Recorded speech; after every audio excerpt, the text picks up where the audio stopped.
Hey everyone, welcome to Reddit Readout. Today we are checking out Malicious Compliance. Story 1. You want me to tell you every tuner I hear as a HS teacher, okay?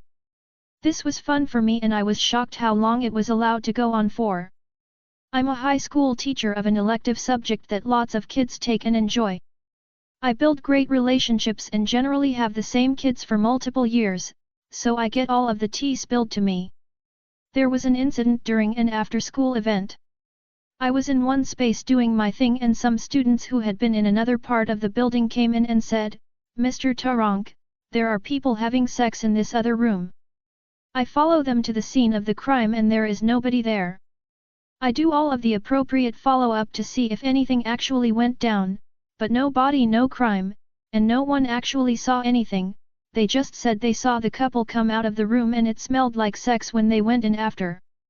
Also, no cameras in the part of the building in question, a thing I had pointed out as a problem multiple times in the past.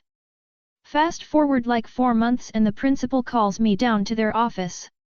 They proceed to chew me out for not reporting the incident, it having finally made its way through the rumor mill up to the top. I tell them all of the steps I took to follow up at the time and that it didn't seem like there was anything to report. The room didn't smell like sex to me, so it didn't occur to me to tell anyone about it. To be fair, it was early in my career, so maybe I was wrong. I asked them, in what I assumed would be received rhetorically, so where is the line on what unverified, evidence-free rumors I should be reporting? And they respond, all of them. Cue malicious compliance. I proceed to call and email them after every single conversation I have with a kid that could be even remotely construed as problematic. We are talking a minimum of 3 times a day, usually more for 3 weeks straight, including weekends. The most satisfying was on a Friday afternoon at about 4:45. The principal picks up the phone and before I can say a word they say, "Okay Mr. Tarong, QVE made your point. Update, some clarifying points, particularly for those in the profession who think my initial reaction was problematic. I, the teacher it was reported to, didn't actually see the couple in question, nor could anyone involved point them out to me in the building. I did seek clarification as to why the principal didn't think I handled it appropriately, and when seeking clarification on what unverified reports come to me should go up the chain, and she said all, this is where the MC came into play, not because I objected to the notion but because my legitimate question for guidance was a non-answer. It was a Friday after school, I didn't think anything of it due to the complete absence of anything actually occurring, and so I forgot about it come Monday. There was literally no one on campus to report it to, and as a young teacher it simply didn't occur to me that I should call the admin on a Friday evening to report an event that had zero evidence of being true. Story 2. 1995, Mom says do not ever rollerblade in my house again. I have a short and funny story for you all to chuckle at my mom and dad's expense. So let's set the stage. I'm 5 years old. We had just moved to a new home in a nice area that my parents were proud to own a home in and happy to send me to good schools there.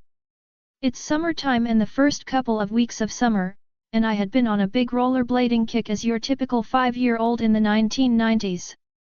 At one point, I had been playing with friends and came inside with my rollerblades on to get a drink of water and grab a snack. My mom promptly loses her shit, and says, "Look at my floors. Your rollerblades made marks all over them. They were easily cleaned up, nothing permanent or staining." She then exclaims, "Never rollerblade in the house and do not come into this house with rollerblades on ever again." 5-year-old me was scared.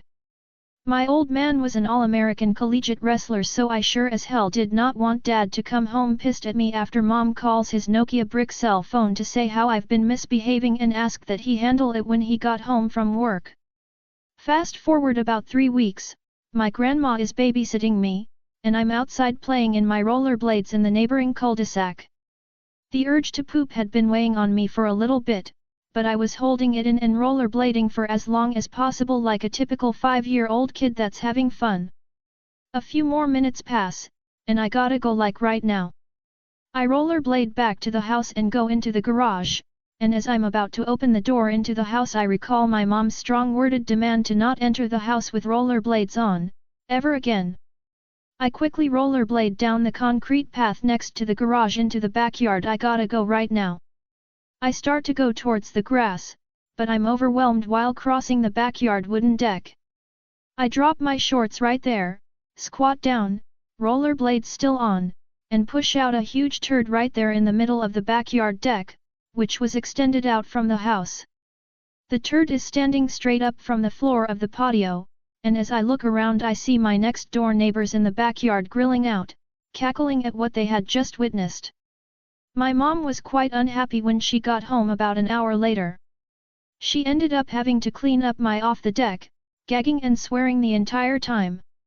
Needless to say she was seriously embarrassed that the neighbors saw, pissed she had to clean it up, and decided that under certain emergency situations, I could rollerblade in the house to avoid any neighborhood-wide embarrassment on her end.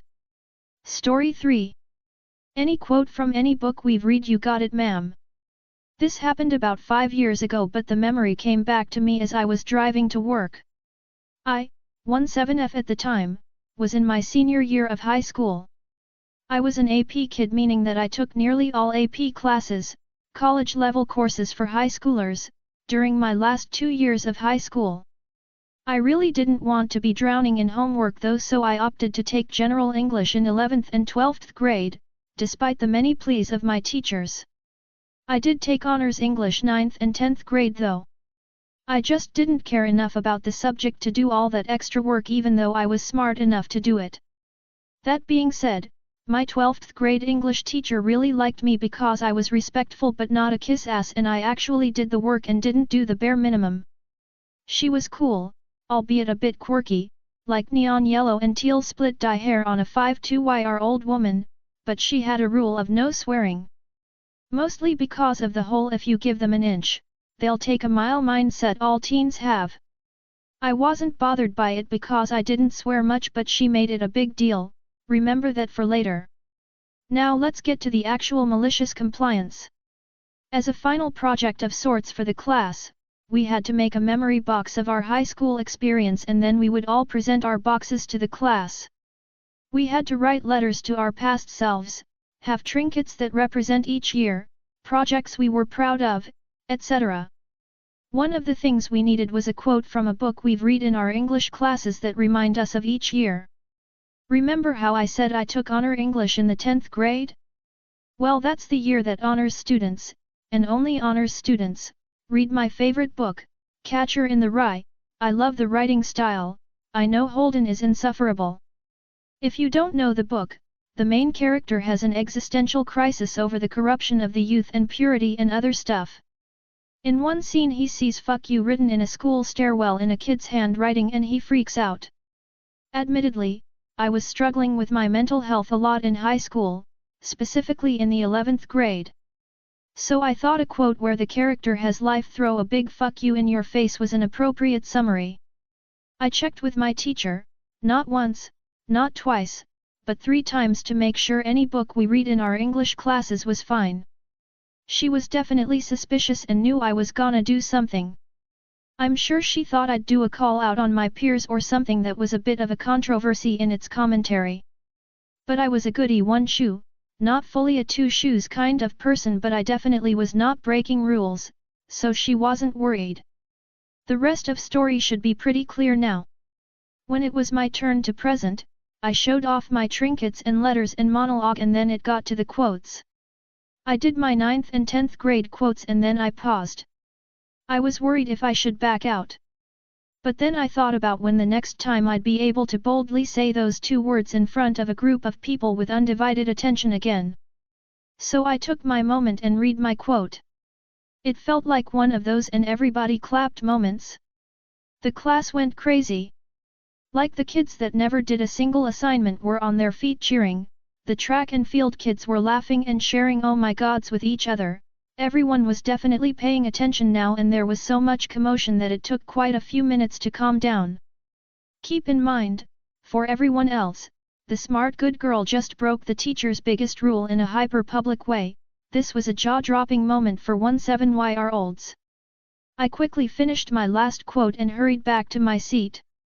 A couple kids dapped me up on my short walk, but the teacher looked pissed. I don't remember what happened afterwards. I'm pretty sure she said something disapproving and moved on. After class I knew I had to apologize to the teacher, and she did say she was disappointed but that she also couldn't do anything about it because I was just doing the assignment and I did ask several times beforehand. She kind of gave me a smirk when she said it, as she realized how deviously calculated it was while still adhering to the rubric. I didn't get in any trouble and got full points on the assignment. It made me smile remembering this story. Hope you do too. Story 4. Loss prevention wants us to put in service calls. This may be my last contribution due to the upcoming changes, so I wanted it in my favorite subreddit. I work for a printing company, and as I tell a lot of people, much of my job is literally malicious compliance. People wanting things printed despite how they look, spelling and design errors, and just being plain ugly. This is another story that has come up these past 2 weeks. A while ago, one of the other locations absolutely destroyed one of their printers. Toner everywhere, the finisher unit was a hunk of plastic and metal. I genuinely don't know what they did to the machine, but it was FUBAR based on the photo, especially since the toner cartridge is not in the finisher unit. An investigation took place and it was discovered that rather than calling in printer technicians to repair the machines, some of the company employees were repairing them instead. A company-wide message went out essentially telling everyone not to repair or perform maintenance on the machine ourselves. Genuinely, common sense things that had to be put on paper because someone did something stupid. We were always supposed to put in service calls to the techs to come take care of the machines or we will be brought to HR. 3 months later, last week, 2 guys from loss prevention, who will be Tweedledum and Tweedledummer, came in to do a regular check-in. Everything was going great, until I needed to change the paper in one of the printers. Tweedledum approached me and basically began raking me over the coals, saying that only technicians can open the machines. Of course I am dumbfounded because all I am doing is changing the paper, but just shrug and say sorry, won't happen again. Well, the next day, I was brought into a meeting with HR over a video call, basically wagging their finger at me. My boss, D, took the fall for me and said he was the one to tell me to change the paper, so I got off scot-free and D only got a slap on the wrist, thankfully so, as this would have been my second write-up in 2 months. The first was a stupid but legitimate mistake on my part. However, as a result of this, the whole facility went into malicious compliance mode after that meeting. Need to change out the paper trays? Service call. Paper jam? Better put in a service call. Need to change the toner? That's a service call. Our output of jobs last week was absolutely in the toilet. Machines were down for nearly 90% of the shifts. The techs were having a field day, however, as they got paid per call they took. While our backlog is through the roof, we were able to make our point eventually. I am not sure exactly what had been happening in the background, but today I received a handwritten apology from Tweedledum and Tweedledummer with a $50 Visa gift card, saying they didn't understand what our job required when they reprimanded me and referred me to HR. We are back at full capacity now, and have a huge backlog to catch up on. I am hoping in addition to this gift card, I can also get in some approved overtime for some extra spending money on an upcoming trip I have planned. The company I work for may be dim at times, but at least they often admit when they make a mistake. Update 1, so I learned a bit more about the situation. The loss prevention people that were involved were the ones directly dealing with the loss of the destroyed printer, and there turned out to be a misunderstanding about everything. My other co-workers in the copy center has gotten into the habit of putting excess paper in the opposite side the paper tray as storage. The tray can hold up to 1218 paper, so when there is 8.5x11 in there, they use the extra space for storage. The techs and D has told them not to do that as they can damage the machine. Whenever I see the excess paper, I take it out.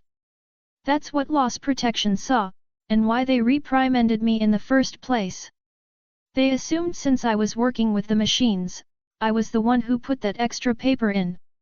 I learned this when the company assigned Karen was written up, and made it rather vocal today.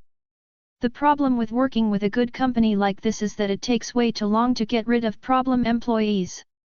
That's all for today. Please don't forget to like and subscribe.